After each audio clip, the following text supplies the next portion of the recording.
Welcome back to another video. Today I wanted to talk to you guys about a truck that I have already shared, I'm very excited about, and I'm a little bit disheartened that I sold because I wanted to personally buy it, but that did not happen, of course, and I did sell it.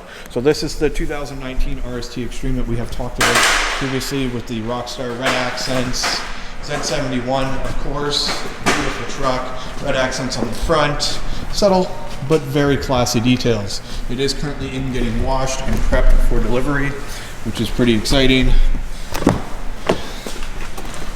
The interior on this, which I'm a fan of, I really do like the GM interiors, has gone up yet another notch. So the purchaser decided that he really wanted the leather interior because he was coming out of a truck with leather. So for a surprisingly affordable cost, you can get some beautiful leather. It's really soft. It is really well fitted. He got to pick the contrast stitching color. He did go with red because the truck has red accents. And we did do both front and back seats. So he does have small kids. This will make life a whole lot easier. Of course, floor mats and stuff will go in. But just what a beautiful truck.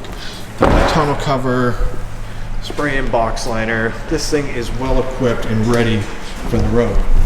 So congratulations, Dan. I hope you enjoy the truck, and it's been an absolute pleasure doing business. And if anybody else is looking for a wicked truck and some custom accessories and some unique personality in their vehicle, just let me know. We can make it happen. Till next time, drive safe, take care, and behave as always.